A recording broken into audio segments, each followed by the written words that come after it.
नारायणाखिलगुरो भगवन्नमस्ते शिवाय नमः। शिवलिंगाय नमः। तन्मे मनः शिवसंकल्पमस्तु सर्वे भवन्तु सुखिनः। नामापिते च मधुरं मधुरं स्वरूपं कर्मापिते च मधुरं मधुरा स्मृतिश्च बुद्धिं प्रबोधय प्रभो मधुबोधशक्तिं विद्यां प्रयच्छ परमां परिभावयामि। कोमलं कूजयन् वेणुं श्यामलोऽयं कुमारकः वेदवेद्यं परं ब्रह्म भासतां हृदये मम। कूजन्तं राम रामेति मधुरं मधुराक्षरम् आरुह्य कविताशाखां वन्दे वाल्मीकिकोकिलं। निगमकल्पतरोर्गलितं फलं शुकमुखादमृतद्रवसंयुतं पिबत भागवतं रसमालयं। मुहुरहो रसिका भुवि भावुकाः शृणादपि सुनित्येन तरोरपि सहिष्णुना अमानिना मानदेन कीर्तनीय सदा हरि। नारायणाखिलगुरो भगवन्नमस्ते शिवाय नमः। शिवलिंगाय नमः। तन्मे मनः शिवसंकल्पमस्तु सर्वे भवन्तु सुखिनः। श्री राम जय राम जय जय राम। श्री राम जय राम जय जय राम। श्री राम जय राम जय जय राम। श्री राम जय राम जय जय राम। धर्म की अधर्म का प्राणियों में विश्व का गौ माता की गोहत्या भारत सर्वभूत हृदय धर्म सम्राट श्री स्वामी करपात्री जी महाराज की, श्री जगन्नाथ महाप्रभु की, श्री बलभद्र महाप्रभु की, भगवती सुभद्रा देवी की, चक्र सुदर्शन महाभाग की। हर हर महादेव। गोविंद जय जय गोपाल जय जय। गोविंद जय जय गोपाल जय जय। राधा रमण हरि गोविंद जय जय।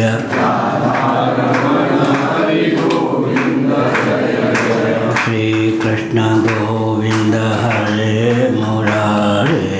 श्री कृष्ण गोविंद हरे मुरारे। हे नाथ नारायण वासुदेव। हे नाथ नारायण वासुदेव। गोविंद जय जय गोपाल जय जय।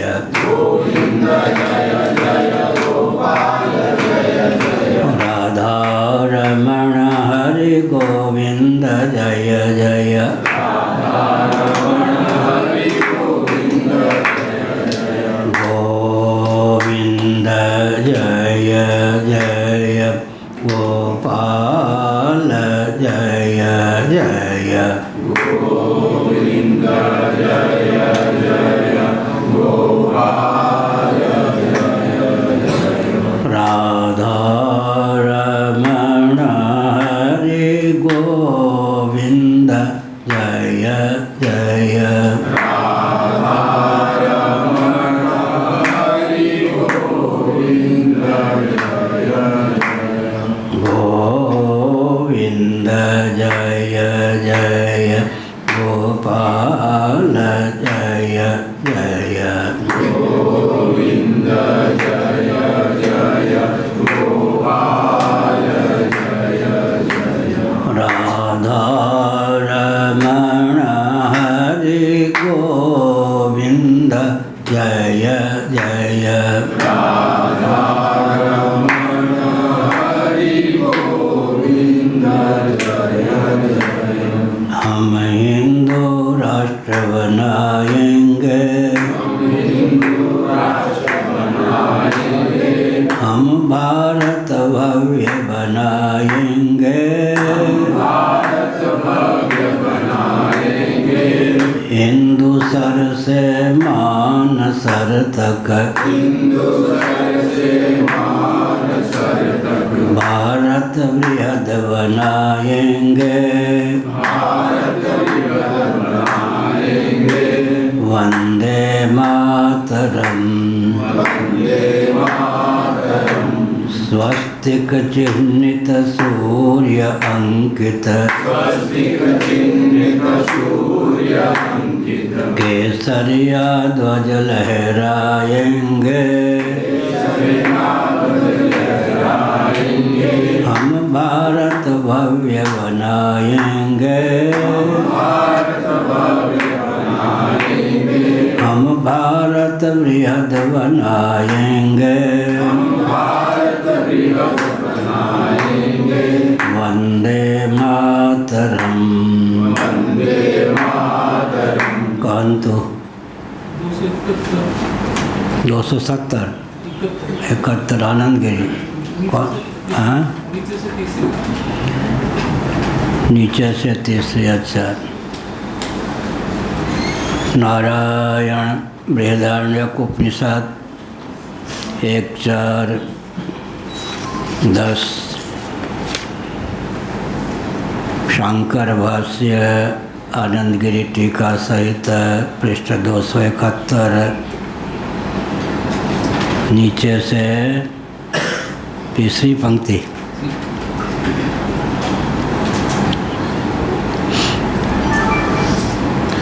मोबाइल ये सब बंद रखिए, खेल मत कीजिए।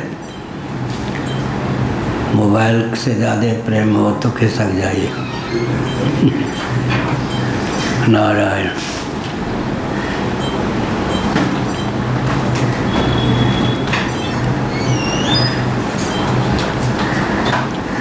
पूर्वस्मात् प्रतिवचनात् अस्मिन् प्रतिवचने दृष्टि विषयो विशेषो नास्ति इति शंकते ननु इति।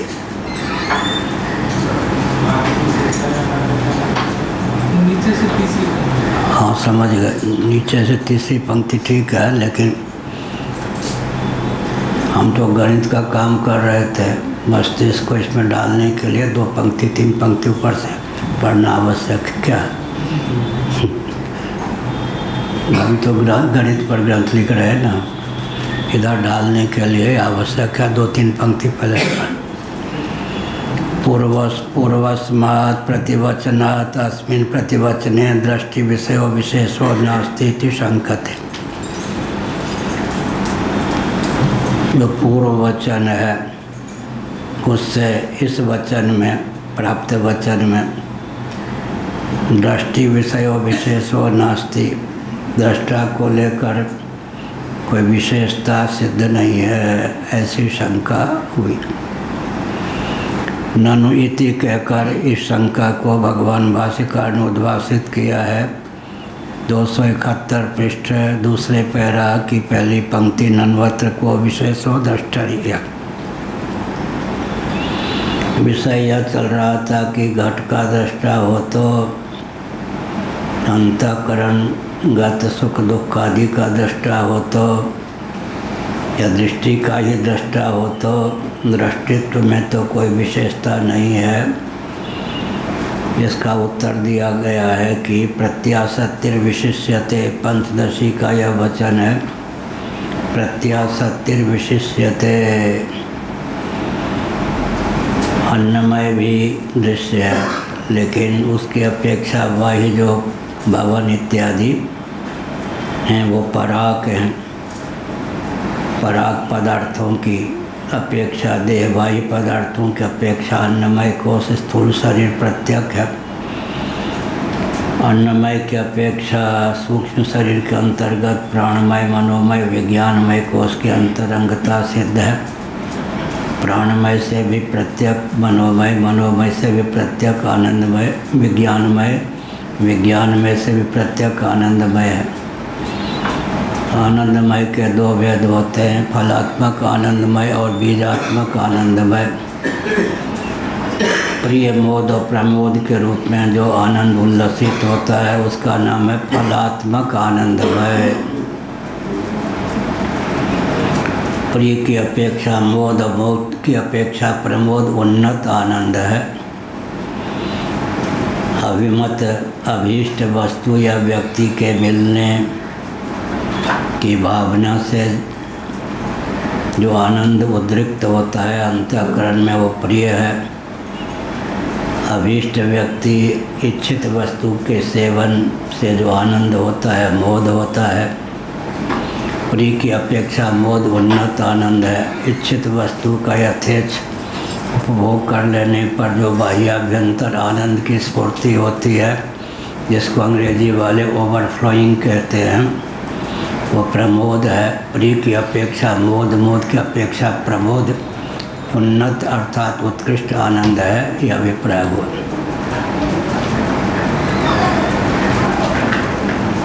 लेकिन यह फलात्मक आनंद है। बीजात्मक आनंद सुसुप्ति में परिलक्षित है। गहरी नींद की क्या विशेषता है? उसमें द्वंद्व और दुख की पहुँच नहीं है। निर्विकल्प समाधि का विकल्प ही सुसुप्ति है। कल हमने कहा जिनको निर्विकल्प समाधि सुलभ नहीं है, कदाचित उन्हें सुसुप्ति या गहरी नींद भी सुलभ न हो तो विक्षिप्त या पागल हुए बिना न रहें। निर्विकल्प समाधि का विकल्प सुसुप्ति है। सुसुप्ति की विशेषता क्या है? द्वंद्व और दुख से विनिर्मुक्त भूमि का नाम, अवस्था का नाम सुसुप्ति है। सर्दी, गर्मी, भूख, प्यास इत्यादि का नाम द्वंद्व है। किसी भी द्वंद्व की पहुँच सुसुप्ति या गहरी नींद में नहीं है। दैहिक, दैविक, भौतिक त्रिविध ताप में किसी ताप की पहुँच सुसुप्ति में नहीं है। द्वंद्व और दुख से विनिर्मुक्त अवस्था का नाम ही सुसुप्ति है। लेकिन सुसुप्ति में भी द्वंद्व और दुख का बीज अज्ञान शेष रहता है। उस अज्ञान को तत्वज्ञान रूप अग्नि से भून डालने में हम समर्थ हों, तदर्थ इस ब्रह्म विद्या का प्रारंभ होता है। यह अभिप्राय। उपनिषदों के अनुसार जो जीवन मुक्त मनीषी होते हैं, उनका चित्त वर्जित बीज के समान होता है। चना, जौ, मटर आदि को भून दिया जाए तो, जला दिया जाए यानी करे भून दिया जाए तो भूख की निवृत्ति होती है। वर्जित बीज में सौंधापन अधिक होता है। तथापि वर्जित बीज को ऋतुकाल में उर्वर भूमि में, अपेक्षित भूमि में बो दिया जाए फिर भी अंकुर की संभावना नहीं। इसी प्रकार से तत्वज्ञों का जो चित्त होता है वर्जित बीज के समान होता है। अद्वेष्टा सर्वभूतानां, ईश्वर का जो स्वभाव है उस स्वभाव की उससे अभिव्यक्ति होती है। कल इसकी व्याख्या की गई। और प्रभाव की जहाँ तक बात है तो जीवन मुक्त मनीषी होते हैं, उनका प्रभाव ईश्वर के समान होता है या नहीं? स्वरूपगत तो कोई भेद नहीं है। दोनों का लक्ष्यार्थ सच्चिदानंद स्वरूप ब्रह्म तत्व ही सिद्ध है। स्वभावगत भेद भी नहीं होता। अद्वेष्टा सर्वभूतानां भगवद गीता 12वां अध्याय। यह ईश्वर का स्वभाव जीवन मुक्तों के जीवन में अवतीर्ण होता है। यह प्रभाव में तारतम्य है। भगवान जगत के उत्पादक, पालक, संहारक सिद्ध होते हैं, लेकिन जीव जगत का उत्पादक, पालक, संहारक नहीं होता है। जीव में जो उत्पादन, पालन, संहार की शक्ति है वो व्यष्टिगत है, सीमित है। फिर भी सबसे ऊंचा प्रभाव ईश्वर का जो है वह तो जीव को भी जीवन मुक्ति दशा में सुलभ है। सबसे ऊंचा प्रभाव क्या है? अन्य सब योग्यता ईश्वर में हो, लेकिन तत्वज्ञान प्रदान करने की क्षमता ईश्वर में न हो तो ईश्वर क्या सिद्ध होंगे? ईश्वर का सबसे ऊंचा प्रभाव क्या है?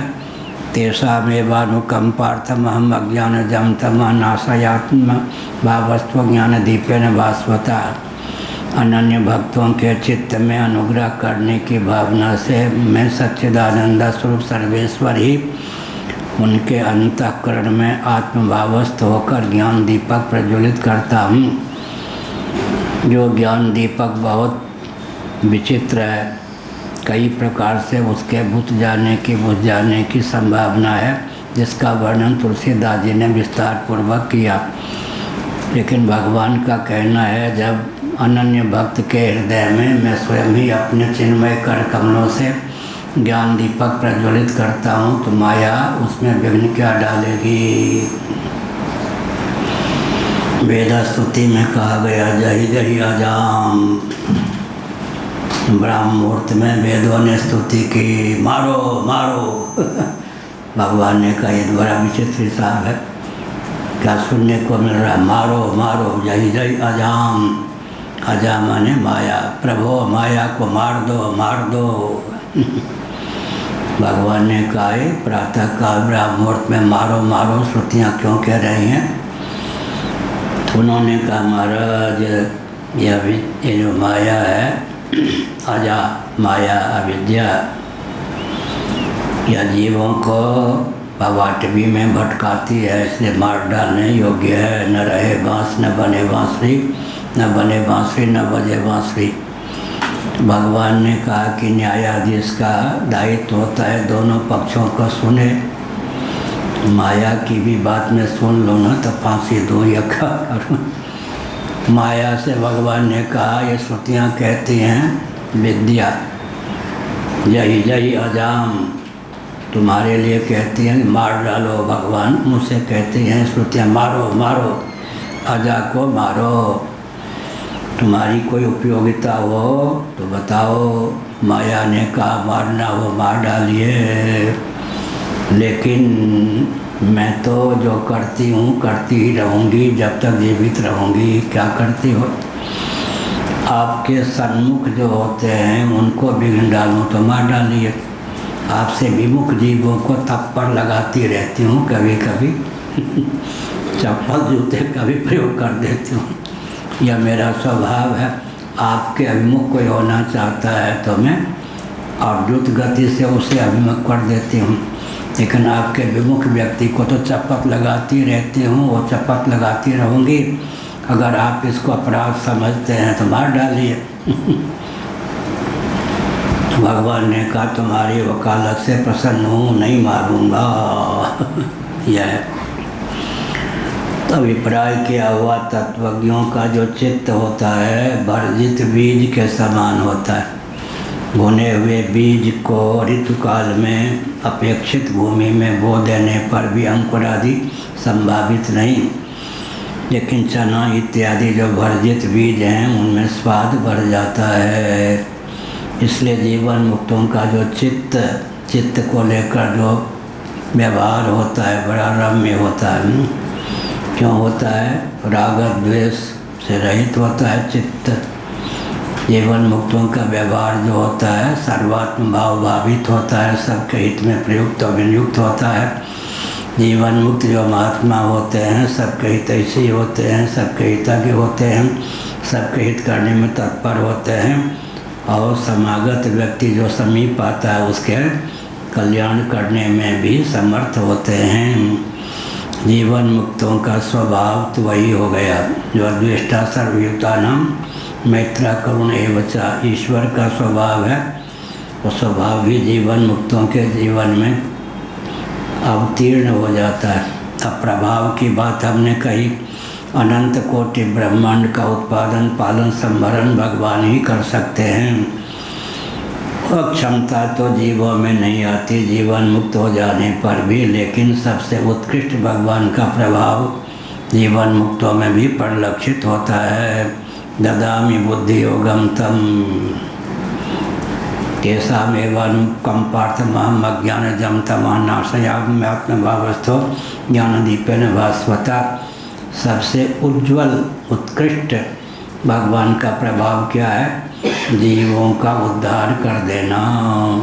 तत्वज्ञान के बल पर जीवों को कैवल मोक्ष सुलभ हो या मार्ग प्रशस्त कर देना, यह योग्यता तत्वज्ञों में भी होती है। इसलिए इदम ज्ञानमुपाश्रित्य ममसा धर्ममागता सर्गेऽपि नोपजायन्ते प्रलयेन व्यथन्ति च। संभावित जिस ज्ञान का मैं उपदेश करने जा रहा हूँ अर्जुन, महात्म्य पहले सुन लो ताकि तुम्हारे हृदय में मचल उत्पन्न हो। मचल उत्पन्न हो। महात्म्य का वर्णन पहले कर देने पर व्यक्ति के हृदय में मचल उत्पन्न होता है या होती है? होती है हिंदी में। हिंदी मचल तो हिंदी ही है, मचल उत्पन्न होती है। मचल उत्पन्न करने के लिए भगवान ने कहा इदम ज्ञानमुपाश्रित्य ममसा धर्ममागता सर्गेऽपि नोपजायन्ते प्रलयेन व्यथन्ति च। महासर के प्रारंभ में भी उस व्यक्ति का जन्म नहीं होता, जीव का जन्म नहीं होता। महाप्रलय की दशा में भी वह प्रव्यथित नहीं होता, सदा के लिए सच्चिदानंद स्वरूप होकर ही शेष रहता है। तो भगवान का जो प्रभाव है, चरम प्रभाव क्या है? जीवों को तत्व ज्ञान के बल पर कैवल्य मोक्ष प्रदान करना। यह प्रभाव तत्वज्ञों के जीवन में भी आ जाता है। तद्विधि प्रणिपातेन परिप्रश्नेन सेवया उपदेक्षन्ते ज्ञानम ज्ञानिनः तत्वदर्शिनः। यह भगवान शंकराचार्य ने लिखा। भगवान को संतोष नहीं हुआ यह कहने पर कहा तद्विधि प्रणिपातेन परिप्रश्नेन सेवया। दम्भी भी प्रणिपात दंडवत आदि करने में बड़े माहिर होते हैं। प्रश्न कर देने में, जड़ी लगा देने में समर्थ होते, प्रश्नों की जड़ी यूँ यूँ सेवा भी कर देते हैं।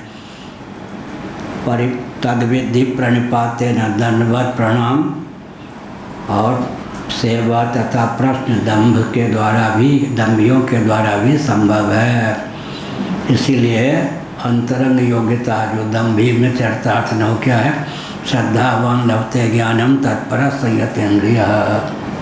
श्रद्धा, तत्परता, संयतेन्द्रियता अंतरंग साधन है। दंभियों के द्वारा श्रद्धा, तत्परता, संयतेन्द्रियता संभव नहीं। दंभियों की दाल यहाँ नहीं गल सकती। मुजफ्फरनगर में मैं उन दिनों था एक आश्रम में, काली नदी के तट पर 1.5 किलोमीटर लगभग घूमने जाता था। एक कोई व्यक्ति एक दिन आ गया हमारे साथ। ब्रह्मलीन स्वामी चिन्मयानंद सरस्वती जी हमारे गुरु भाई भी होते थे। तो लौटते समय मैंने देखा किसी व्यक्ति के पाँव लड़खड़ा रहे हैं। हमने स्वामी जी से कहा थोड़ा आगे या पीछे हो जाइए, ये व्यक्ति कुछ पूछना चाहता है। पूछने में से संकोच है। उसने जो गीता पर प्रश्न किया, मुझे प्रसन्नता हुई कि कोई प्रश्न करने वाला आज मिला। लेकिन जब धीरे से कहा महाराज कर्ण पिशाची कैसे सिद्ध हो? हमने कहा भले यार, मैं कर्ण पिशाची सिद्ध करने के लिए बाबा हुआ हूँ क्या? देखो गीता पर प्रश्न किया, मैं बहुत मुग्ध हो गया कि आज कोई प्रश्न करने वाला मिला। भावना क्या थी? कर्ण पिशाची सिद्ध हो। मैंने कहा बाबा यहाँ से मुझे कर्ण पिशाची से क्या जरूरत है? मैं कोई कर्ण पिशाची को सिद्ध करने के लिए बाबा हुआ हूँ क्या? यह इसीलिए दंभी भी गीता पर प्रश्न तो कर सकता, अंत में कहेगा कर्ण पिशाची कैसे सिद्ध हो, प्रेत कैसे सिद्ध हो, भूत कैसे सिद्ध हो। यह इसलिए श्रद्धावान लभते ज्ञानम तत्पर संयतेन्द्रिय। ये जो 3 योग्यता दम्भियों में संभव नहीं। तो कह रहे थे कि तत्वज्ञों का जीवन क्या होता है? उनका चित्त भर्जित बीज के समान होता है। उनका व्यवहार बहुत मृदु होता है, राग द्वेष भय अविवेक से रहित होता है। तत्वज्ञों की वाणी पर राग का कोई प्रभाव नहीं, द्वेष का कोई प्रभाव नहीं, भय का कोई प्रभाव नहीं, अविवेक का कोई प्रभाव नहीं। उनका जो बोलना होता है राग द्वेष भय और अविवेक से विहीन। उनकी सारी गतिविधि राग द्वेष भय और अविवेक से विहीन होती है। यह का अब इसमें कहा गया कि दृष्टा तो दृष्टा ही है, तो प्रत्याशक्तिर विशिष्यते कहा गया। ठीक है, घट का दृष्टा भी दृष्टा है, लेकिन चक्षु के द्वार से चक्षुर्जन्य मनोवृत्ति घटाकार होती है, तब जाके घट का क्या होता है, बोध होता है। अधिभूत, अध्यात्म, हृदय तीनों चैतन्य जब एक हो जाते हैं तब वस्तु का विज्ञान होता है। घटावच्छिन्न चैतन्य, मृत्यावच्छिन्न चैतन्य। मृदा मिट्टी है न मूल, घट का उपादान कारण मृद घट में मृत। अब मृदावच्छिन्न चैतन्य, घटावच्छिन्न चैतन्य, मृत्यावच्छिन्न चैतन्य, तीनों चैतन्य की एकता होने पर घट का ज्ञान होता है। चेतन एक है लेकिन उपाधि के भेद से चेतन में भेद की प्रसक्ति होती है। अधिभूत, अध्यात्म, हृदय तीनों से समन्वित जो चैतन्य, उपहित जो चैतन्य, तीनों की एक रूपता होने पर भी घटादि विषयों का ज्ञान होता है। विषय सूक्ष्म हो गया। हाँ, या घट में जो अवच्छिन्न चैतन्य है, घटावच्छिन्न जो चैतन्य है उसमें चिदाभास तो नहीं है, वो फिर रहता है। क्या कह रहे हैं? घटावच्छिन्न चेतन क्या हो गया? उसको कैसे समझेंगे? मतलब चिदाभास नहीं होने पर भी चेतन रहती है। चित सामान्य व्यापक है या नहीं? तो घटावच्छिन्न चैतन्य माने घट जिस देश में है, इस स्थान में है, उससे अवच्छिन्न चैतन्य का नाम हो गया। जिस चैतन्य में घट स्थित है उस चैतन्य का नाम बाह्याभ्यंतर चैतन्य है, उस चैतन्य का नाम घटावच्छिन्न चैतन्य हो गया। भृगु अवच्छिन्न चैतन्य कौन हुआ? भृगु आपका नाम है ना, भृगु से अवच्छिन्न चैतन्य कौन होगा? भृगु का जो शरीर है वो शरीर मानो अवच्छेदक हो गया, घट मानो अवच्छेदक हो गया, तो आकाश का नाम हो गया घटाकाश। दो प्रकार के, घट के अंदर का आकाश घटाकाश है और घट के बाहर का आकाश क्या हो गया? घटावच्छिन्न आकाश। अंदर का आकाश ये जो लोट, ये ताम्र के पात्र के अंदर का आकाश, और ये पूरे ताम्र पात्र को छेकने वाला, अर्थात जिस चैतन्य में ताम्र पात्र सन्निहित है वो ताम्र पात्र अवच्छिन्न आकाश हो गया। ऐसे तो अभी क्या कह रहे थे? प्रत्यासत्य विशिष्यते। जब पुरुष दृष्टि का दृष्टा होता है तब फिर प्रत्यक रूपता है। घटपट आदि तो बाह्य पदार्थ हैं, लेकिन अंत में दृष्टि का दृष्टा नहीं। दृष्टु दृष्टि विपर्लोपो विद्यते अविनाशित्वात्। घटस्य दृष्टा दृष्टेर्दृष्टेति विशेषो प्रतीयमाने ततभावोक्तिर्व्याहतेत्याशंक्याः या द्रष्टव्य एवेति। घटस्य दृष्टा दृष्टेर्दृष्टा इति विशेषे प्रतीयमाने ततभावोक्ति। अभावोक्ति, घट का दृष्टा है और दृष्टि का दृष्टा है, दोनों में विशेषता तो है ही। घट बाह्य पदार्थ है और दृष्टि, दृष्टा की जो दृष्टि होती है उस दृष्टि का जो दृष्टा है वो तो बहुत प्रत्यक हुआ या नहीं। दृष्टा दृष्टा में भी अंतर हो गया। दृष्टा तो एक ही है लेकिन विषय जो हैं कोई पराक हैं, कोई प्रत्यक हैं, कोई मध्यवर्ती हैं। या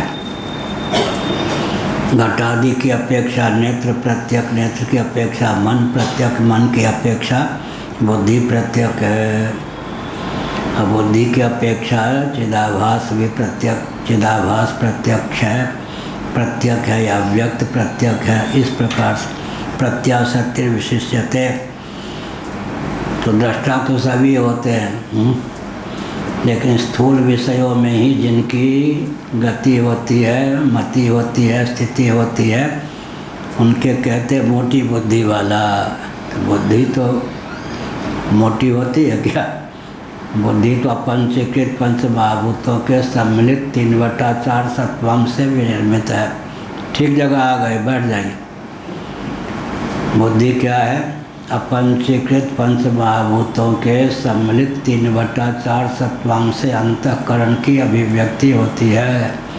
यह अनुपात या रेशियो कहाँ है?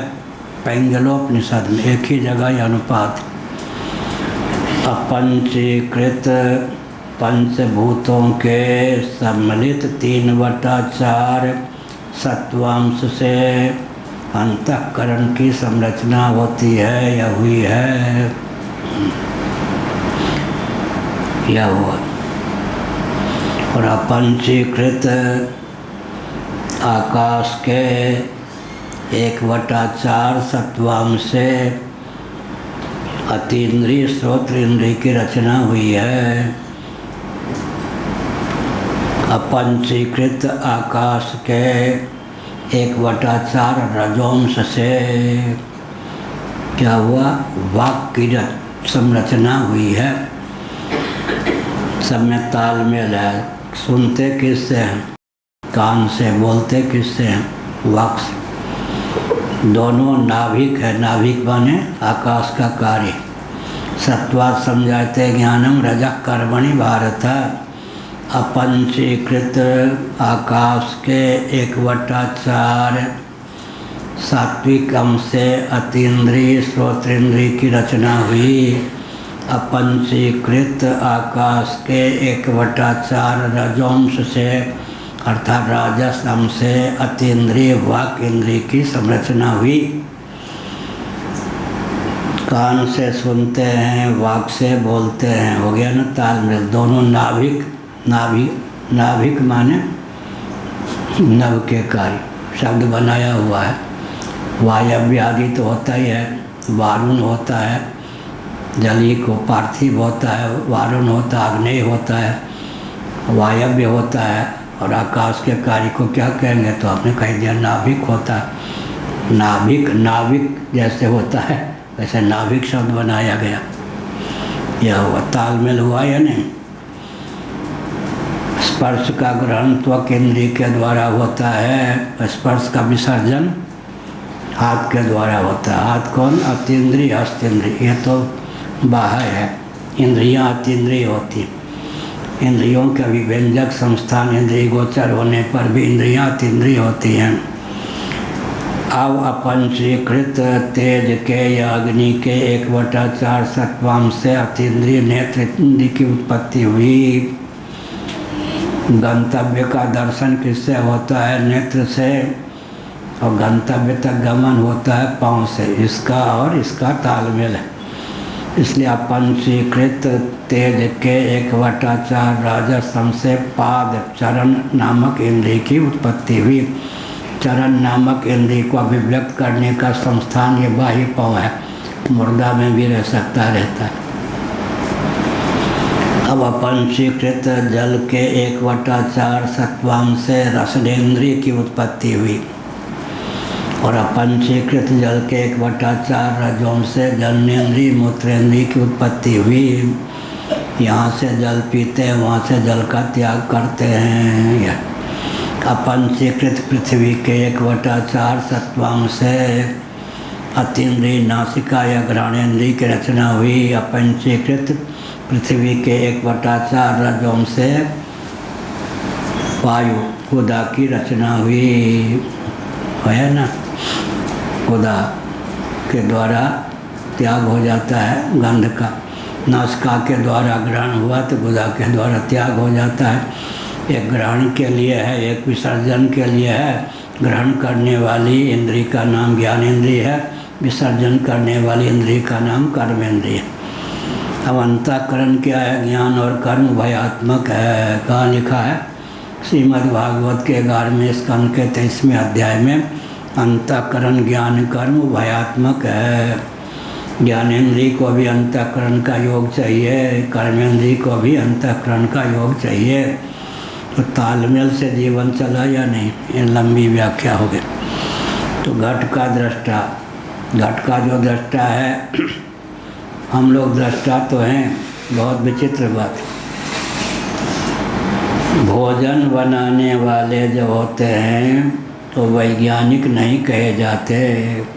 और जिनको भोजन बनाना नहीं आता है और भोजन बनाने के विधा पर वर्णन करने में निपुण है, वो वैज्ञानिक कहे जाते। विचित्र बात है या नहीं, क्या विचित्र बात।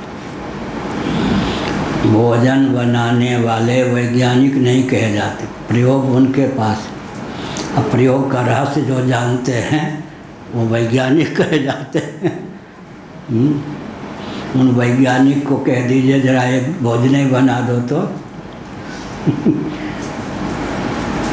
नहीं बना सकते। ऐसी बात, जो भोजन विज्ञान जानते हैं, वर्णन कर सकते हैं, वो भोजन नहीं बनाते अगर, तो बनाने वाला को विज्ञान का रहस्य नहीं मालूम। क्या एक दिन हमने कहा था, एक भोजन विज्ञान है, एक वर्षा का विज्ञान है, आरोह क्रम से भोजन विज्ञान होता है, अवरोह क्रम से वर्षा का विज्ञान होता है।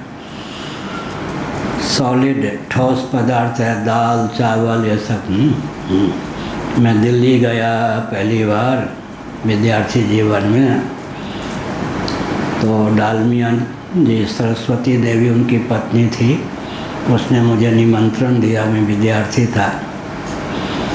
चौके से आवाज़ आई चावल परोसो। हमने सोचा कहाँ फंस गए, चावल खाना पड़ेगा, हम तो बात कहने वाले थे। आवाज़ आई चौके से चावल परोसो, हमने सोचा तो मारेंगे, चावल ही खाना पड़ेगा, कैसे लोग दिल्ली में रहते चावल खा के रहते। कहा चावल परोसो, परोसा गया भात।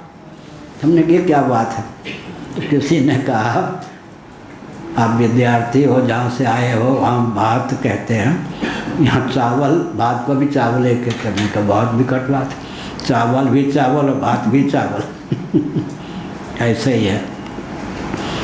तो यह क्या हुआ, दृष्टि मोटी हो गई, स्थूल विषय की जानकारी हो गई, तो उसकी बुद्धि मोटी हो गई। धीरे धीरे इंद्रियों का दृष्टा, फिर मन का दृष्टा, फिर का बुद्धि का दृष्टा, फिर किसके, सबसे ऊंची बात क्या है, दृष्टि का दृष्टा। अब उस पर भी शास्त्रार्थ है। डूबे में भी घुस गया कोई एक मुसलमान सज्जन वेशभूषा ब्राह्मण जैसा धारण करके ब्राह्मणों के यहाँ भोजन में सम्मिलित हो गए। हलचल से लोगों को लगा कोई भी अजनबी व्यक्ति हैं, बाहर से आके बैठ गए हैं। भोजन परोसने वाले ने कहा भोजन तो मिलेगा ही, थोड़ा अपना परिचय दीजिए, कभी आपको देखा नहीं। दुबे, कौन से दुबे? उसने कहा अल्लाह, दुबे में भी कोई घुस गया। मैंने समझा मेरा काम दुबे से ही हो जाएगा, दुबे में भी कोई घुस गया। ऐसा ही है, दृष्टा में भी कोई घुस गया, यही है। दृष्टा में क्या घुस गया? दृष्टा तो हर एक जीव है, लेकिन जो दृष्टि का दृष्टा होगा, मति का मनता होगा, गति का चिंतन करने वाला होगा, उसकी बुद्धि सूक्ष्म हो जाएगी। तो हमने क्या संकेत किया, भोजन विज्ञान में क्या होता है, सॉलिड को लिक्विड, लिक्विड को गैस का रूप प्रदान किया जाता है, माने ठोस को द्रव और द्रव को गैस, माने अनिल चुल्ली। गैस की संस्कृत या हिंदी क्या कहेंगे, अनिल चुल्ली, अनल चुल्ली। वर्षा विज्ञान इसके विपरीत है नारायण। वहाँ पर क्या होता है, गैस, लिक्विड, लिक्विड फिर ठोस। पर्जन्य के मूल में गैस है, गैस बन अनिल चुल्ली, अनिल चुल्ली से पर्जन्य माने वर्षा, उससे क्या अन्न की उत्पत्ति होती है। तो गैस से जल, गैस बन अनिल चुल्ली से जल, जल से अन्न। तो वर्षा विज्ञान ऊपर से नीचे अवरोह क्रम है, भोजन विज्ञान आरोह क्रम है। यहाँ क्या होता है, ठोस को द्रव, द्रव को अनिल चुल्ली गैस का रूप दिया जाता है, वहाँ गैस द्रव बन जाता है, द्रव जो है वो ठोस बन जाता है। ये विज्ञान की बात आ गई। घटस्य दृष्टा दृष्टेति विशेषे प्रतीयमाने ततभावोक्तिर्व्याहते है। यह जो कहा कि घट का दृष्टा हुआ तो दृष्टि का दृष्टा हुआ, तो दृष्टा तो दृष्टा ही है, दृष्टा कभी अदृष्टा नहीं होता, दोनों में तारतम्य क्या है, इसका उत्तर दिया गया।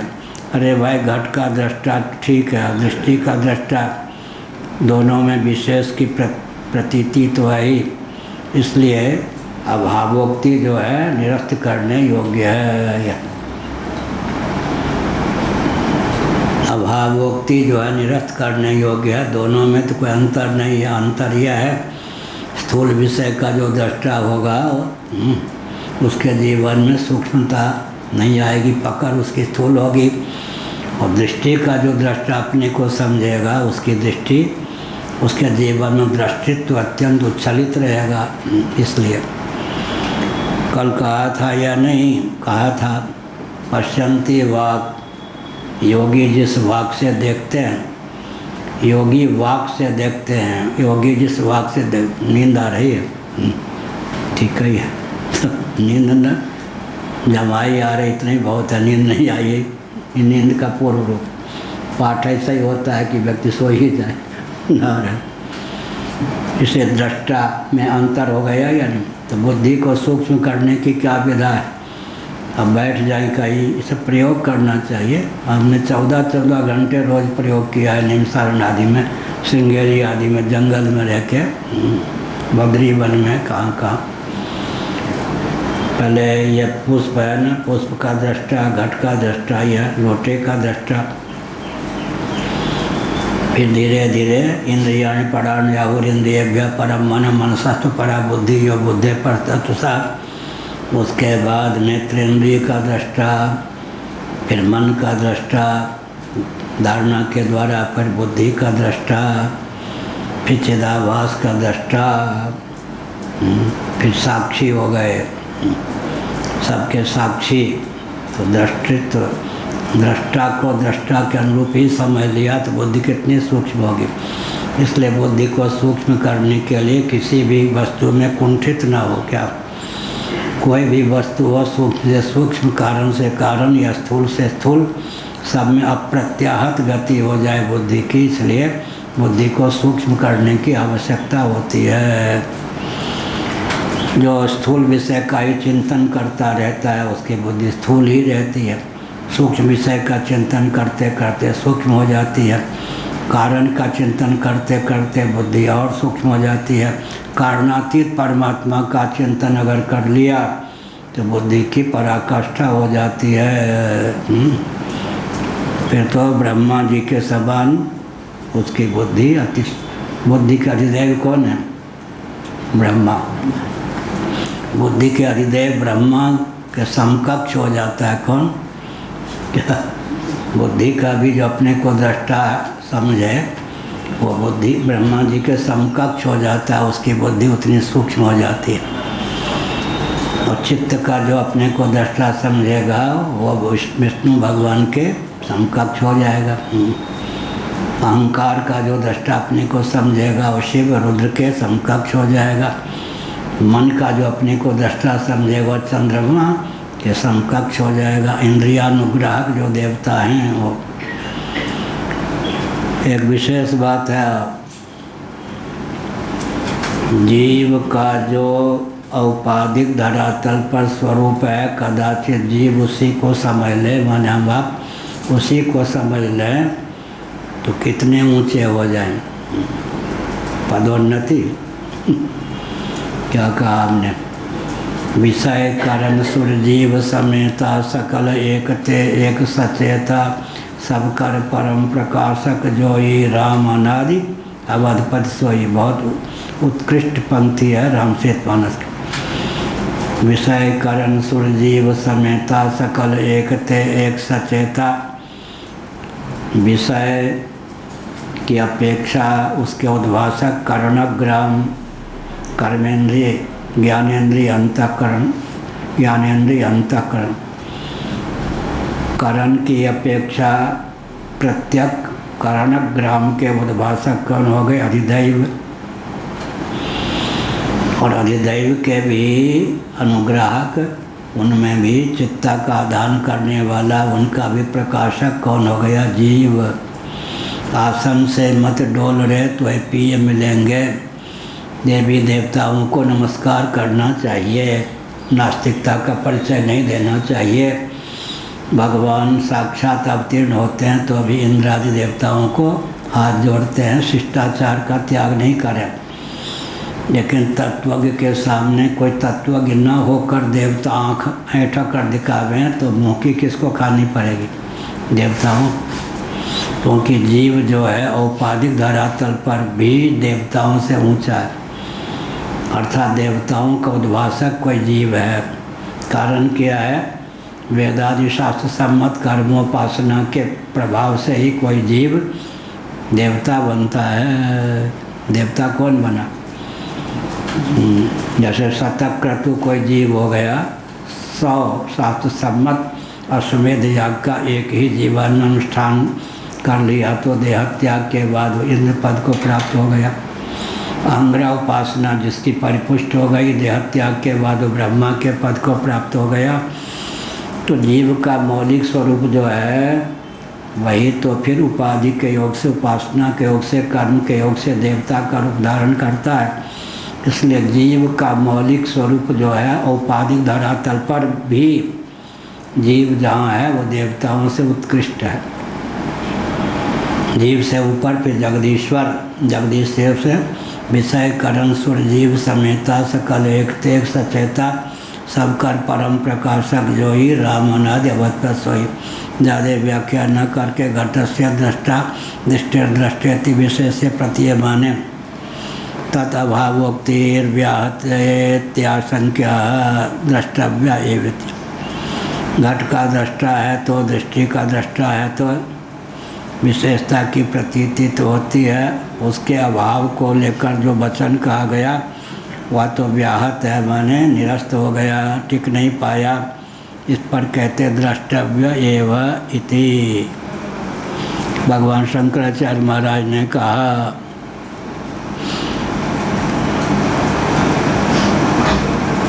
या दूसरे पैरा के दूसरी पंक्ति का दूसरा शब्द घट द्रष्टव्य आ गया एव, द्रष्टव्य एव तो भगवान विशेषम महा दृष्टिर दृष्टि। दृष्टि का जो दृष्टा हुआ वो बहुत प्रत्यक्ष हो गया। जो अपने को दृष्टि का दृष्टा जान लेता है उसकी बुद्धि अत्यंत सूक्ष्म हो जाती है। बुद्धि तो सूक्ष्म है लेकिन स्थूल विषय का चिंतन करने पर बुद्धि में स्थूलता आ जाती। आगे ठीक है, हाँ पूछना क्या? बुद्धि का देवता तो हो गए ब्रह्मा और विष्णु महेश हो गया अहंकार का। मन का देवता चंद्रमा का तो कौन सा? चंद्रमा मनस हो जाता है। बढ़िया प्रश्न किया, सुनिए। चंद्रमा मनस हो जाता है। आकाश पाताल का अंतर हुआ। हिरण्यगर्भ के मन से चंद्रमा की उत्पत्ति हुई। हमारे आपके मन के देवता हो गए। मुझे कहाँ से आवाज़ आ रही थी? कहीं से? अच्छा, क्या अच्छा प्रश्न किया, ध्यानपूर्वक सुनिए। चंद्रमा मनस हो जाता है। हिरण्यगर्भ के मन से चंद्रमा की उत्पत्ति हुई। हिरण्यगर्भ का मन अध्यात्म हुआ या नहीं? उससे चंद्रमा अधिदैव की उत्पत्ति हो गई। हमारे आपका मन के देवता चंद्रमा हो गए। कितना अंतर हो गए? एक के अध्यात्म से अधिदैव की उत्पत्ति और एक के अध्यात्म के अनुग्राहक अधिदैव। अधिदैव से अध्यात्म की उत्पत्ति का वर्णन कहाँ है शास्त्रों में? अग्निर्वाग भूत्वा मुखम प्राविशत। अग्नि तत्व जो है वाणी हो करके मुख अभिव्यंजक संस्थान में प्रविष्ट हो गया। अधिदैव अध्यात्म हो गया। अध्यात्म जो है अधिभूत अभिव्यंजक संस्थान के माध्यम से अभिव्यक्त हो गया। अग्निर्वाग भूत्वा। लेकिन ऊपर देखेंगे तो हम में तुम में बस भेद यही। बिंदु जी ने कहा हम नर हैं, तुम नारायण हो, संसार तुम्हारे हाथों में, हम हैं संसार के हाथों में। भगवान के अध्यात्म से, भगवान का अर्थ यहाँ हो गया हिरण्यगर्भ। हिरण्यगर्भ के अध्यात्म से अधिदैव की उत्पत्ति होती है या हुई है और हमारे अध्यात्म के अधिदैव अनुग्राहक हो गए। चंद्रमा मनस हो जाता है।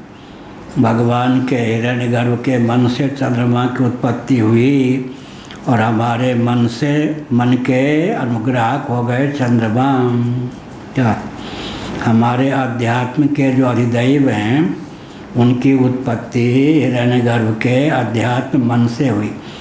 वहाँ मन से चंद्रमा की उत्पत्ति हुई, यहाँ मन के अनुग्राहक चंद्रमा हैं। वहाँ चक्षु से सूर्य की उत्पत्ति हुई, यहाँ चक्षु के अनुग्राहक सूर्य हैं। हुआ या नहीं? यह हुआ चक्षुर्व्याम, चक्षु से सूर्य, यह हो गया। तो हमारे जो अध्यात्म के अधिदैव हैं, अध्यात्म माने कर्णग्राम के, अधिदैव माने उद्भाषा के हैं। ऊपर से विचार करें तो अध्यात्म से अभिव्यक्त हैं। हमारे अध्यात्म के अधिदैव हो गए, उनकी उत्पत्ति ब्रह्मा जी हिरण्यगर्भ के अध्यात्म से हो गई। अब इस चीज़ को आत्मसात करने के लिए पाठक जी सुसुप्ति का अनुशीलन करेंगे। सुसुप्ति स्वप्न का पहले अनुशीलन करेंगे, स्वप्न का क्या अनुशीलन करेंगे। कर्मेंद्रियाँ सो जाएं, ज्ञानेंद्रियाँ सो जाएं, अंतःकरण अर्धनिद्रित हो जाए। उस समय अर्धनिद्रित अंतःकरण या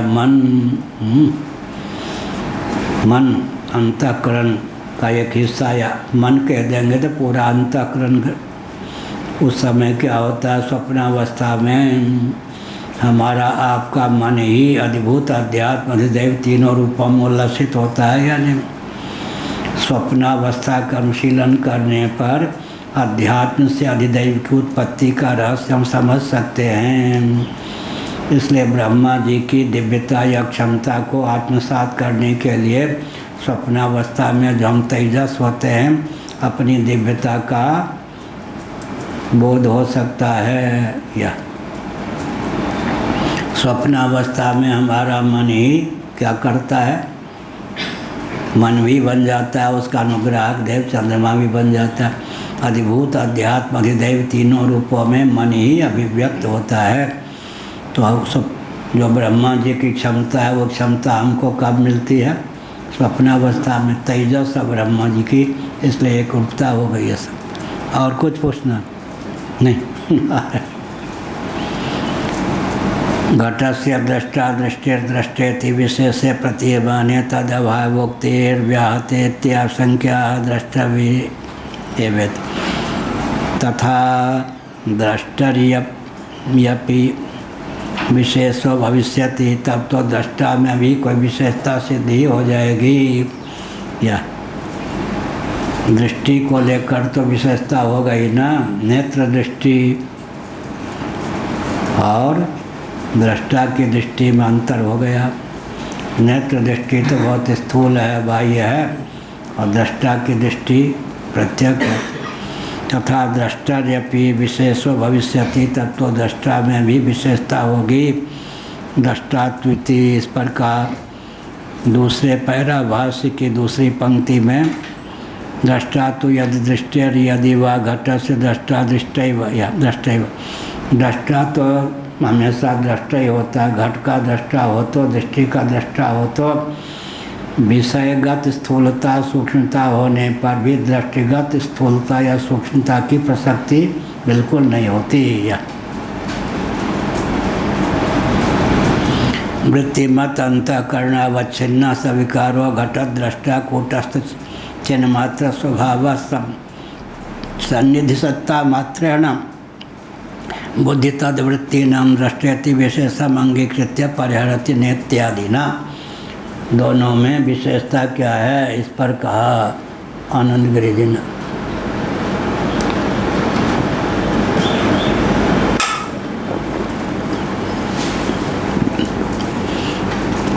क्या है प्रभु जी, कोई माता पिता अपने बेटे को, अपनी बेटी को अमेरिका ब्रिटेन भेजे, सैकड़ों डॉलर खर्च करके वहाँ पढ़ रहा है बेटा, पढ़ रही है बेटी, और दैवयोग से कोई बेटा यहाँ आ जाए तो बाबा न बन जाए। तो देखो कितना देश का ह्रास हुआ। ये ज्ञान वहाँ है क्या? America Britain Germany Japan France में ये ज्ञान मिलेगा क्या? यहाँ आ जाए, कहाँ जा रहे हो, बुद्धि को विशद करने के लिए प्रवचन सुनने जाए, बाबा न हो जाए बिगड़ जाओगे लोग। कितने संस्कृति के प्रति कितना है हीन बुद्धि बना देगा। सचमुच का जो बाबा होगा किसी को बाबा बना देगा क्या?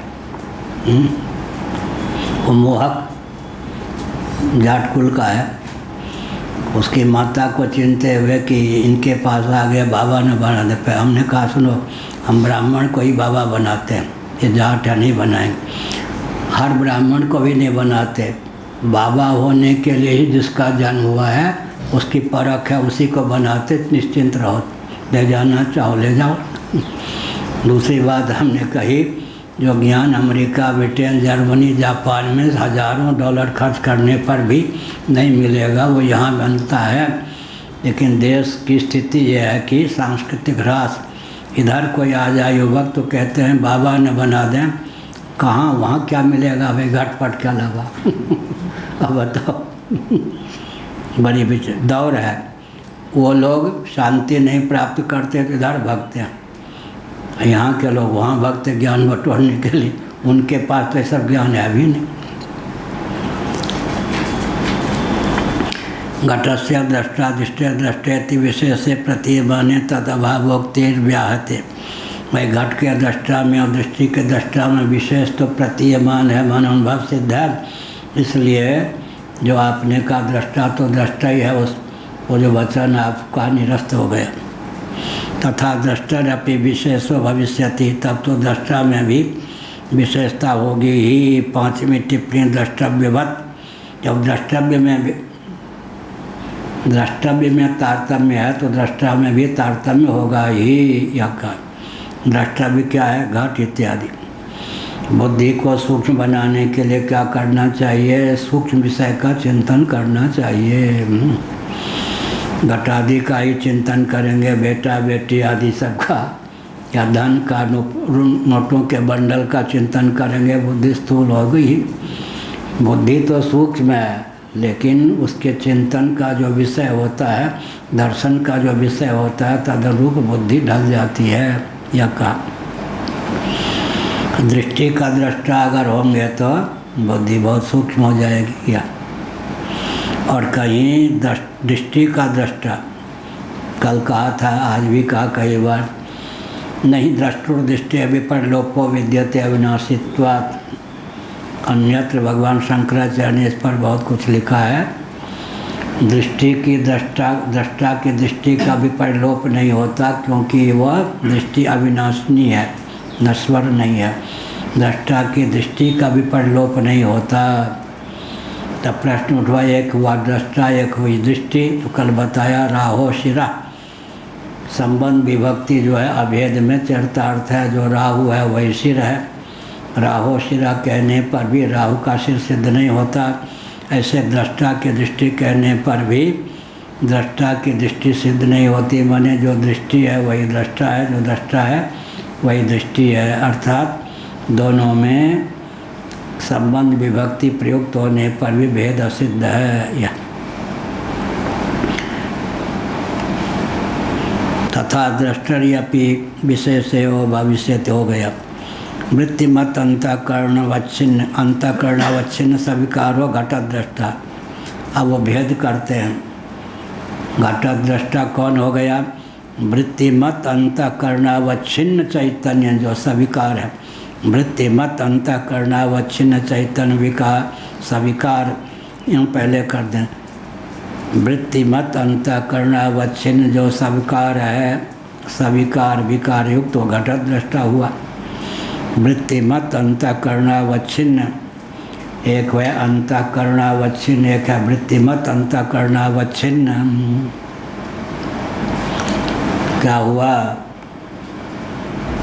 जल को देख रहे और तरंग युक्त जल को देख रहे, दोनों में क्या अंतर हुआ? जल को देख रहे, फिर जल तरंग युक्त जल को देख रहे, ऐसे अंतःकरण को देख रहे और एक अंतःकरण की वृत्ति को देख रहे। तो यहाँ कहा वृत्तिमत अंतःकरणावच्छिन्न सविकारो घटद्रष्टा। वृत्तिमत माने वृत्ति से युक्त, अंतःकरणावच्छिन्न जो सविकार है चेतन, वह घट का दृष्टा है। वृत्तिमत क्यों कहा?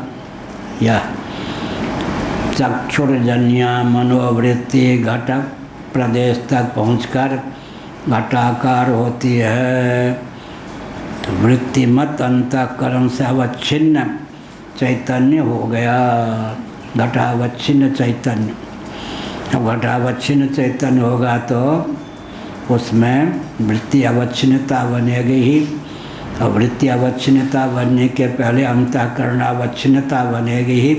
अंतःकरणावच्छिन्न एक हो गया, अंतःकरण की वृत्ति से अवच्छिन्न फिर हो गया, फिर वो घटाकार वृत्ति हो गई तो घटाकार वृत्ति से अवच्छिन्न चैतन्य हुआ, फिर घटावच्छिन्न चैतन्य हुआ। अवच्छिन्न अवच्छिन्न अवच्छिन्न अवच्छिन्न अवच्छेदक के भेद से अवच्छेद, अवच्छिन्नता को लेकर भेद है। तत्वतः तो दृष्टा दृष्टि। वृत्तिमत अंतःकरण अवच्छिन्न सविकारो घट दृष्टा सविकार है। दृष्टा को सविकार कहा। व्यावहारिक धरातल पर दृष्टा तो निर्विकारी होता है, लेकिन वृत्तिमत अंतःकरण से अवच्छिन्न जो दृष्टा है वो सविकार हो गया। माने विकारावच्छिन्न होने के कारण, विकारावच्छिन्न होने के कारण वो सविकार हो गया। या विकार का आरोप क्या हो गया? अवच्छिन्न चैतन्य में। वृत्तिमत अंतःकरण अवच्छिन्न, एक है अंतःकरण, एक है वृत्ति। वृत्ति अवच्छिन्न एक कौन है?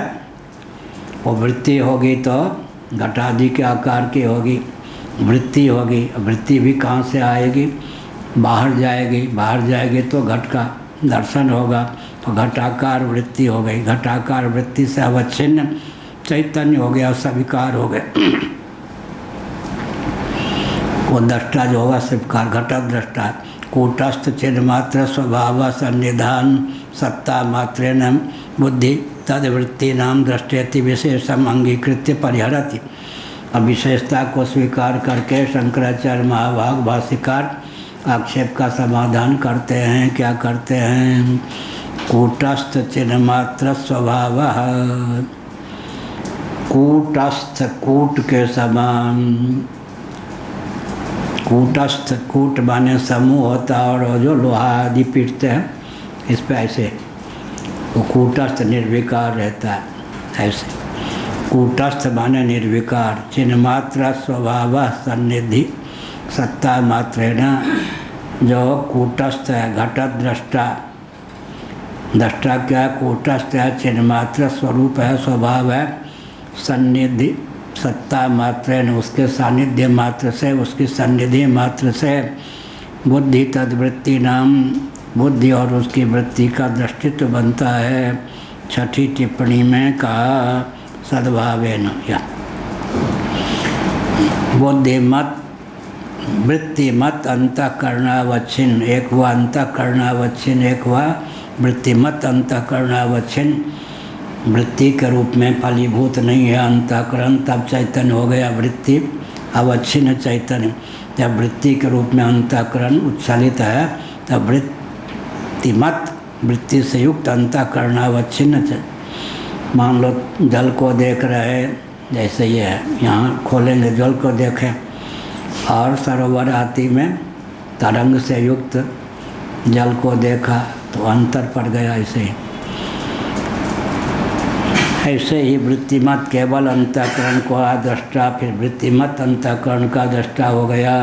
वो वृत्ति क्या करेगी? घटाकार हो जाएगी, पटाकार हो जाएगी, यह वो भी बाहर। शरीराकार देहाकार हो गई तो कुछ प्रत्यक्ष, इंद्रियाकार हो गई तो और प्रत्यक्ष, इस प्रकार से।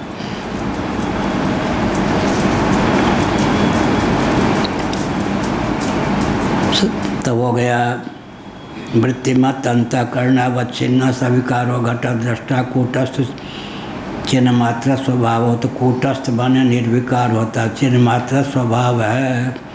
कूटस्थोक्षर, कूटस्थ बने निर्विकार, कूटस्थ बने निर्विकार हो गया। कूट माने छल भी होता है, कूटनीति में कूट का छल हो गया। और कूटस्थ माने जब कहेंगे तो निर्विकार। कूटस्थ चिन्ह मात्र स्वभाव सन्निधि सत्ता मात्रेण, उसके सानिध्य सत्ता मात्र से, सन्निधि मात्र से यह बुद्धि तद्वृत्ति नाम दृष्टयते, बुद्धि उसकी वृत्ति का दृष्टा हुआ विशेषम अंगीकृत्य परिहरति। इस प्रकार विशेषता है, उस विशेषता को स्वीकार करके घटद्रष्टा में और अंतःकरण के दृष्टा में, या वृत्ति अंतःकरण निष्ठ जो वृत्ति है उसके दृष्टा में तारतम्य का भेद हो गया। द्रष्टव्य के भेद से दृष्टा की वायु पराग रूपता प्रत्यक रूपता को लेकर भेद सिद्ध है।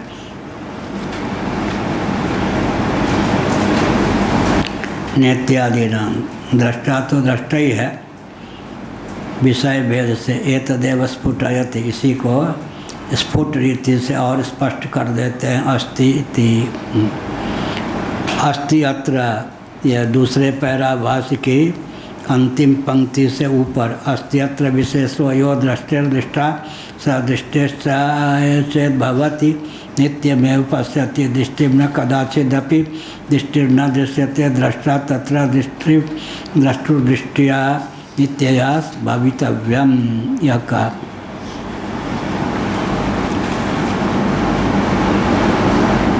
पांचवी टिप्पणी, छठी टिप्पणी, द्रष्टव्यवत् या सद्भावेन छठी नित्यमेव।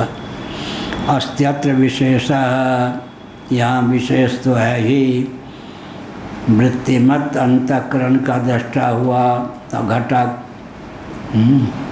और केवल अंतःकरण का दृष्टा हुआ, घटाकार वृत्ति हो गई, उसका भी दृष्टा है। अंतर क्या हुआ कहते हैं,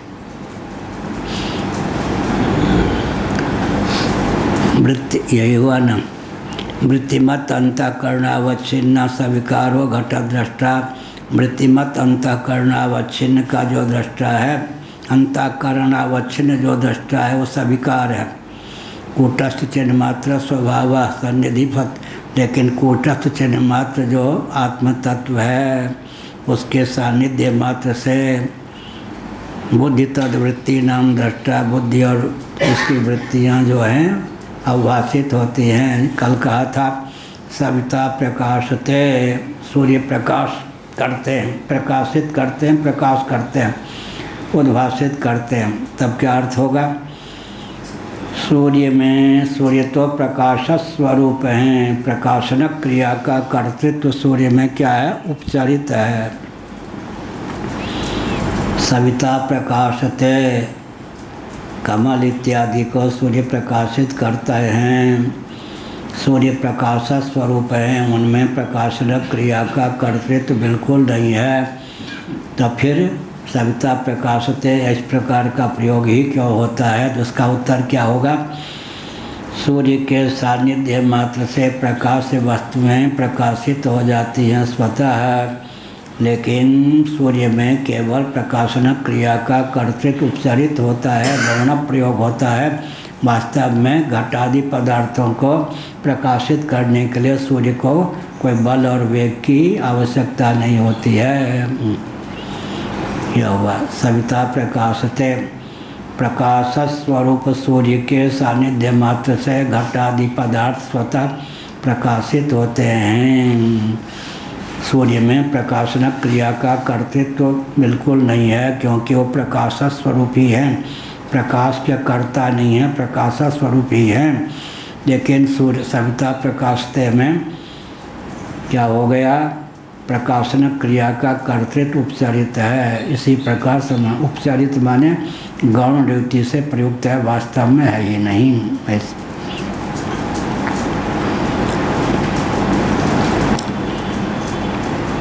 एक दिन बताया, लाला ने मिट्टी खा ली, बच्चों ने, साथियों ने शिकायत की, अब तो पीलिया का शिकार बनेगा, मिट्टी खाने लगा लाला। माता सोचती थी वो बच्चे हमारे घर में मक्खन खा जाते, हमारे बच्चे उनके साथ मिलकर मक्खन खा जाते, कंस तक मक्खन नहीं पहुंचने देते। अच्छा तो है, बटालियन ठीक ही काम कर नहीं तो सब कंस ही लूट के ले जाता टैक्स में। अब मामा जी मारने आएंगे तो क्या मामा ही मर जाएंगे मामा को खतरा होता ही भांजे से। क्या महाभारत में खतरा किससे हुआ खतरा मामा को खतरा होता है तो भांजे से होता है। इधर लाला कन्हैया से उधर नकुल सहदेव से। लाला मामा को खतरा होता है भांजा से, इसलिए कहा मिट्टी खा ली। हाँ, शल्य मामा थे ना, शकुनी थे ये सब। तो यहाँ पर क्या हुआ, ये कहा कि मिट्टी खाए तो फिर मुँह खोला तो पूरा ब्रह्मांड दिखा दिया लाला ने। इसी प्रकार से कहाँ चल रहा था, वृत्तिमत अंतःकरणावच्छिन्न सविकारो घट दृष्टा कूटस्थ चिन्ह मात्र स्वभाव। कूटस्थ चिन्ह मात्र स्वभाव है आत्मतत्व। सन्निधि मात्रेण बुद्धि तद्वृत्ति नाम दृष्टति। उसके सानिध्य मात्र से बुद्धि अबुद्धि वृत्ति का प्रकाश होता है। उस प्रकाश का कर्तृत्व जब कूटस्थ चिन्ह मात्र आत्म तत्व में आरोपित होता है तब कहते हैं कि कूटस्थ चिन्ह मात्र प्रकाशक है। वस्तुतः प्रकाशन क्रिया का उद्भाषण क्रिया का कर्तृत्व कूटस्थ चिन्ह मात्र तत्व में नहीं है, वो ज्ञान स्वरूप ही है। तो जैसे सूर्य प्रकाश स्वरूप है, सूर्य का प्रकाश, यहाँ सूर्य और सूर्य के प्रकाश में अंतर है क्या? सूर्य का प्रकाश कहा जाता है, सूर्य का प्रकाश, वास्तव में प्रकाश पुंज ही सूर्य हैं। इसी प्रकार दृष्टा की दृष्टि, ये सब संबंध विभक्ति उपचारित है। तो सानिध्य मात्र से दृश्य प्रपंच उद्भासित होता कूटस्थ, उसकी निर्विकारता पर कोई आँच नहीं आती। सन्निधि मात्र सन्निधि सत्ता मात्र न बुद्धि तद्वृत्ति नाम घटे दृष्टि विशेषम अंगीकृत पर वृत्ति आदि के द्वार के बिना ही एतदेव स्फुटयति, इसी को स्फुट और वृत्ति के रूप में अर्थात कुछ विशेष स्पष्टीकरण के द्वारा अभिव्यक्त करते हैं। यो दृष्टे या दृष्टा तो यद दृष्टेर यदि वा घट से दृष्टा दृष्टेव न विशेषोपत्ति अस्त्यत्र विशेषो यो दृष्टिया। नीचे से भाष्य की दूसरी पंक्ति, यो दृष्टिर दृष्टा स दृष्टिश्चेद भवति नित्यमेव पश्यति दृष्टिं न कदाचिदपि दृष्टिर्न दृश्यते दृष्टा तत्र दृष्टुदृष्टिया नित्यया भवितव्यम। घटादि का दृष्टा हुए तो उसमें अंतःकरण की वृत्ति की अपेक्षा पर ही, उस पर भी बहुत शास्त्रार्थ है। अंतःकरण के आकार की वृत्ति बन सकती है या नहीं। घटादि के आकार की वृत्ति बनती है तो अंतःकरण का जब साक्षी होना होगा तो अंतःकरण के आकार की वृत्ति बने बिना आत्मतत्व उसका साक्षी होगा या नहीं। इस पर शास्त्रार्थ है वेदांत परिभाषा आदि में। सुखाकार वृत्ति होगी, दुखाकार वृत्ति होगी, या अंतर्निहित सुख दुख बिना वृत्ति के ही उद्भासित हो जाएंगे। अंतःकरण भी वृत्ति युक्त होकर उद्भासित होगा या बिना वृत्ति के भी उद्भासित होगा। तो जैसे जल को भी हम देख सकते हैं, जल तरंग को भी देख सकते हैं, वैसे ही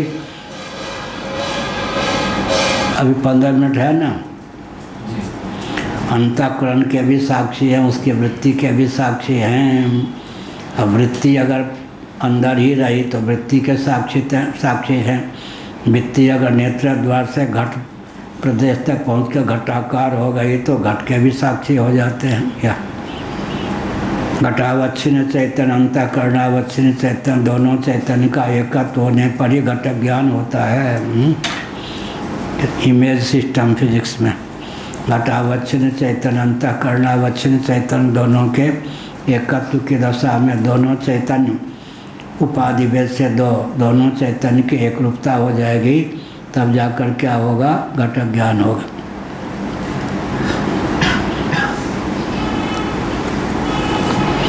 सप्तमी दृष्टारम अधिकरोति। सप्तमी जो है दृष्टा को अधिकरण के रूप में प्रस्तुत करते ही है। अस्त्यत्र विशेषो यो दृष्टि दृष्टा स दृष्टि चेद भविष्यति नित्यमेव पश्य दृष्टिम न कदाचिदपि दृष्टि न दृश्यते दृष्टा तत्र दृष्टुदृष्टिया नित्या भविष्यव्यम। अंतःकरण में अंतःकरण की वृत्ति के रूप में उद्भावना दृष्टिर्दृष्टि दृष्टु तावत् अन्वयव्यतिरेकाभ्याम विशेषम विषेदयति। दृष्टिर्दृष्टु दृष्टि का दृष्टा अन्वय व्यतिरेक के द्वारा उसके विशेष को विशदयति विशदयत माने व्याख्या करते हैं। घटादि दृष्टि प्रमात्र सकाशात विशेषम यह हुआ अन्वय व्यतिरेक। घटादि दृष्टि प्रमात्र सकाशात विशेषम विशेषम यह हुआ।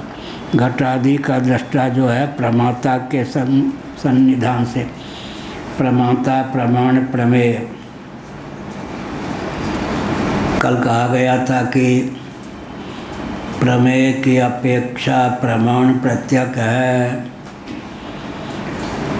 प्रमाण भी अप्रमेय हो गया, फिर तो कैमित का न्यास से प्रमाता की अप्रमेयता सिद्ध ही है। फिर क्या कहना कि प्रमाता प्रमाण प्रमेय तीनों रूपों में जिसकी अभिव्यक्ति हो रही है वह सर्वथा अप्रमेय ही हो, प्रमा से अतिक्रांति हो, प्रमा का विषय ना हो। फिर भी अप्रमेय को प्रमा का विषय बनाया जाता है, यही वेदांत की विशेषता है। कदाचिदपि दृष्टिर् न दृश्यते दृष्टा तत्र दृष्टुर्दृष्टिया नित्या भवितव्यम। दृष्टा की जो दृष्टि है वो नित्य ही है, कभी तिरोहित होती हो या नहीं।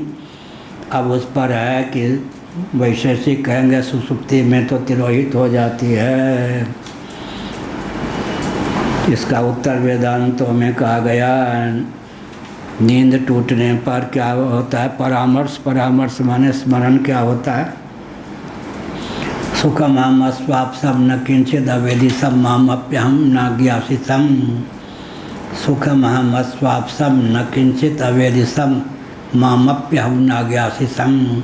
परामर्श माने स्मरण। मैं सुखपूर्वक सोया, सुखमहम स्वापसम न किंचित अवेदिसम, मैंने कुछ नहीं जाना। मामप्यहम न ज्ञासितम, मैंने अहम को भी नहीं जाना, स्वयं को भी। तो जो लोग अहम को ही आत्मा मानते हैं उनके मत का परामर्श के आधार पर निराकरण हो गया। फिर अहम ब्रह्मास्मि इत्यादि में जो अहम है शोधित अहम अर्थ का द्योतक है। सुखमम स्वापसम सुसुप्ति में अनुभव नहीं होता। तो एक नियम क्या है? बिना अनुभव के स्मरण नहीं हो सकता। जैसे कि सामे माता पंचदशी कार ने कहा माता का अनुभव हुआ तब स्मरण होता है, सामे माता।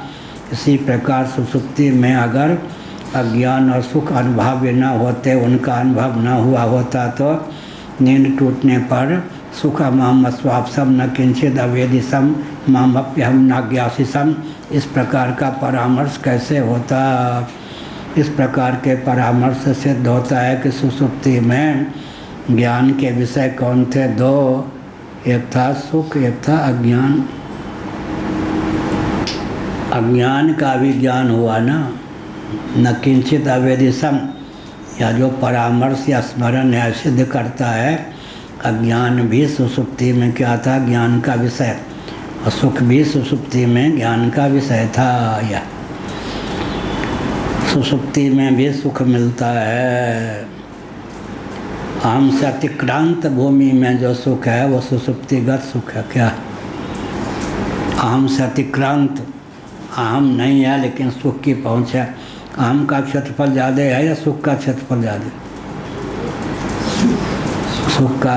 अहम सो जाने पर भी सुख होता ही है। और अहम पर्यंती दुख और द्वंद्व है। अहम पर्यंती दुख और द्वंद्व है। सुसुप्ति में अहम न रहने पर सुख ही है और द्वंद्व नहीं है।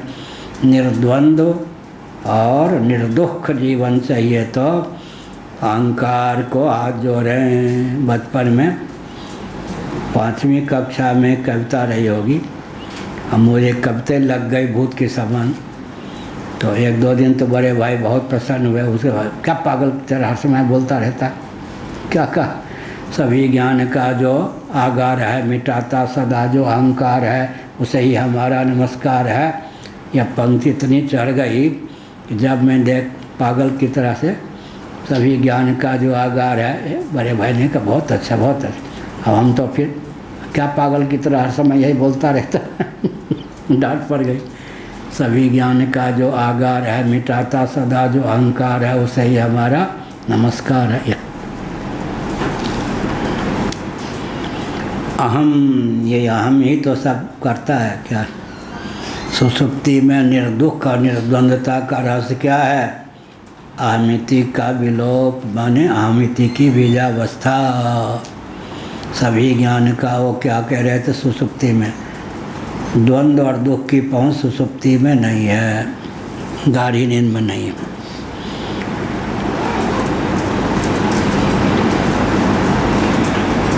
इसीलिए वेदा वेदा भवन्ति, वैदिक भी अवैदिक हो जाते हैं, वेद भी अवेद हो जाते। कहाँ? सुसुप्ति में। वेदा वेदा भवन्ति कहा न मध्वाचार्य से हमारे पूज्य गुरुदेव स्वामी कृपाति जी महाराज का शास्त्रार्थ हुआ। मध्वाचार्य जी, उस समय के मध्वाचार्य जी ने कहा आप लोग धर्म संघ के मंच पर आते थे पहले, मध्वाचार्य जी सब संप्रदाय के आचार्य होते। फिर हरिद्वार में जाके उन्होंने कहा 5,000 रुपये दूंगा जो कोई हमको परास्त कर दे, शंकराचार्य का मत निरस्त कर दूंगा मैं। महाराज ने कहा क्या बोल दिया, हमारे पास आते हैं मंच पर रहते हैं, कोई ऐसे वापस लो। उनका नहीं, तो शास्त्रार्थ हुआ। तो मध्वाचार्य जी ने कहा, उस समय के मध्वाचार्य जी, हमने दर्शन किया है वृंदावन में, प्रभुदत्त ब्रह्मचार्य जी ने उनको बुलाया था एक बार। तो क्या कहा, आप लोग तो वेद को भी मिथ्या मानते हैं। मुझे गुरुदेव ने कहा कि श्रुति क्या कहती है? वेदा अवेदा भवन्ति। जब सुसुप्ति में वेद अवेद हो जाते हैं तो हमको क्यों लाना देते? श्रुति को लाना दीजिए। श्रुति नहीं कहा है वेदा वेदा भवन्ति। तो मिथ्या वस्तु भी अर्थक क्रियाकारिता से संपन्न होती है या नहीं? मिथ्या वस्तु कल कहा था ना, राम जी गजो मिथ्या तो भजो भी मिथ्या। एक महात्मा थे दंडी स्वामी, उनका नाम था रामाश्रय जी। वो कहते थे गजो मिथ्या भजो मिथ्या। भजो माने भगना, देहाती भाषा। राम जी को उपदेश दिया वशिष्ठ जी ने, योग वासिष्ठ। तो राम जी ने परीक्षा लेने के लिए उन्मत्त हाथी को छोड़ दिया एक बार वशिष्ठ जी के पीछे। वशिष्ठ जी दब के अपना हाथी से उन्होंने, हाथी के चपेट में वशिष्ठ जी नहीं आए। गुरु जी आप तो हाथी से डर गए। तो उन्होंने कहा राम जी मैंने, तुम आधा वेदांत समझे हो, गजो मिथ्या तो भजो भी मिथ्या। अगर गज मिथ्या है तो मेरा भगना तुमने सत्य कैसे समझा? वो भी मिथ्या ही क्या? गजो मिथ्या तो भजो मिथ्या भी। गज मिथ्या है तो मेरा भगना भी मिथ्या ही है, उसको क्यों सत्य समझ लिया या हुआ?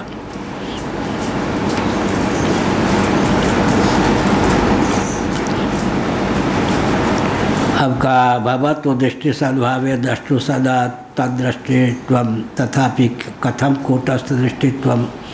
ठीक है, दृष्टि तो है तो दृष्टा और दृष्टि नहीं, द्रष्टु विपर्लोपो नहीं, द्रष्टु दृष्टि विपर्लोपो विद्यते अविनाशित्वात्। दृष्टा की जो दृष्टि है उसका कभी विलोप नहीं होता। चक्षुर इत्यादि से निष्पन्न जो दृष्टि है उसका तो विलोप हो जाता है। आँखें में चले तो या कोई अंधे हो जाए तो, लेकिन दृष्टा की दृष्टि का भी परलोप नहीं होता। यह कहा भवतु दृष्टि सद्भाव है, द्रष्टु दृष्टि के सद्भाव होने पर साक्षी का नाम दृष्टा हो गया। सदा तदृष्टित्वम तथापि। ठीक है, दृष्टा का जो दृष्टित्व है वो कुंठित नहीं होता, सदा रहता है। तथापि कथम कूटस्थ दृष्टिम। फिर भी स्वरूपभूत जो दृष्टि है कूटस्थ है, कौटस्थ उसमें किस प्रकार आया? कूटस्थ माने निर्विकार, निर्विकारता कैसे आई? इस पर का तत्वेति। हाँ, क्या हुआ? दूसरी पंक्ति, हाँ, सप्तमी द्रष्टारम अधिकरोति। सप्तमी द्रष्टारम अधिकरोति। सप्तमी जो है दृष्टा को अधिकरोति, दृष्टा को लेकर प्रचलित है। दृष्टा सप्तमी विभक्ति यदि कहाँ थे? नित्यादि न कह कर यह न विशेषोपपत्ति भाष्य में अस्त्यत्र तत् विशेषो यह दृष्टि दृष्टा सा दृष्टिश्चेद भवति। जो दृष्टि का दृष्टा होता है कदाचित वह दृष्टि रूपी हो, नित्यमेव पश्यति, तब तो नित्य ही देखता है। दृष्टि न कदाचिदपि दृष्टि न दृश्यते। दृष्टि ऐसा नहीं कि कभी भी दृष्टिगोचर न हो। दृष्टि तो दृष्टा का नित्य विषय बन के रहेगी ही, रहती ही है। यह दृष्टा तत्र दृष्टो दृष्टिया नित्यया भवितव्यम। तब तो दृष्टा की दृष्टि जो है वो तो नित्य ही हो सकती है। नित्य दृष्टि के द्वारा ही दृष्टा विषय का दर्शन करता है। यह अभिप्राय।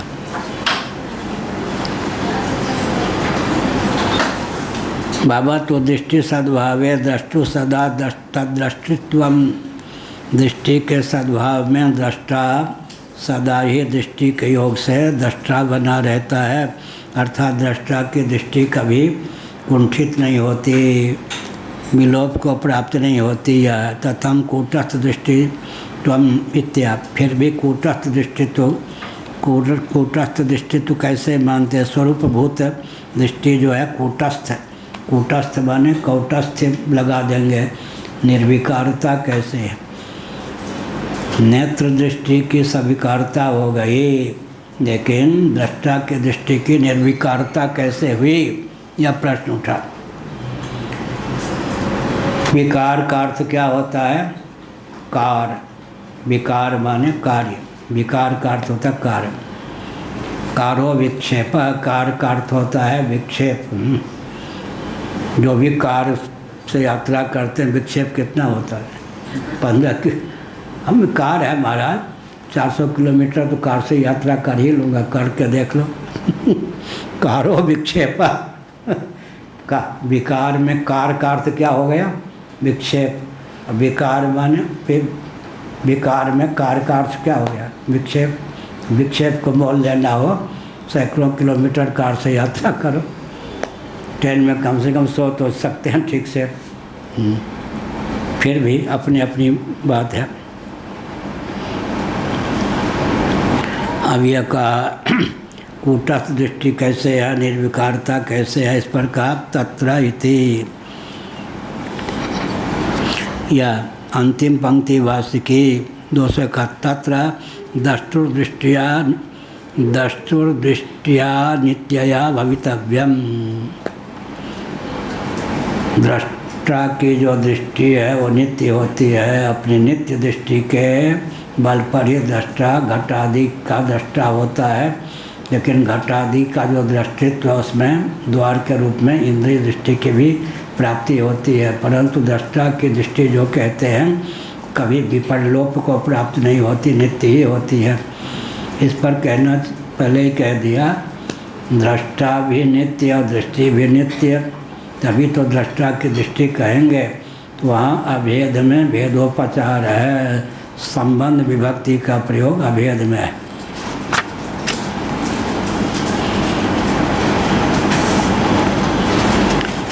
यह अनित्यत्वम उपादयति। केवल प्रतिज्ञा मात्र से तो वस्तु सिद्धि नहीं होती। आपने कहा दृष्टा की दृष्टि नित्य है, तो जरा सिद्ध कर दीजिए। इस पर कहा अनित्या चेत। यह भाष्य में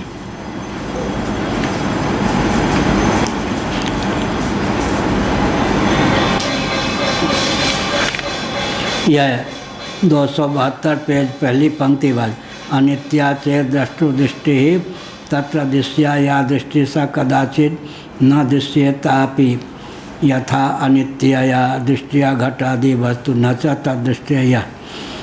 घटादि को ही दृष्टि तो विलुप्त हो जाती है, लेकिन दृष्टा की दृष्टि कभी विलुप्त नहीं होती, वो नित्य ही है। ऐसा कभी नहीं होता कि दृष्टा दृष्टिहीन हो जाए। नारायण अखिल गुरो भगवन् नमस्ते शिवाय नमः शिवलिंगाय नमः तन्मे मन शिव संकल्पमस्तु सर्वे भवन्तु सुखिनः। नारायण। जगत गुरु शंकराचार्य भगवान की जय हो। सत्य सनातन धर्म की जय हो। धर्म की जय हो। धर्म का नाश हो, प्राणियों में सद्भावना हो, विश्व का कल्याण हो। गौ माता की जय हो। हत्या बंद हो, भारत अखंड हो, भारत अखंड हो। श्रीमद् जगत गुरु शंकराचार्य भगवान की जय हो। धर्म सम्राट स्वामी श्री करपात्री जी महाराज की जय हो। धर्मपुरी पीठाधीश्वर श्रीमद् जगत गुरु शंकराचार्य भगवान की जय हो। पार्वती पतये।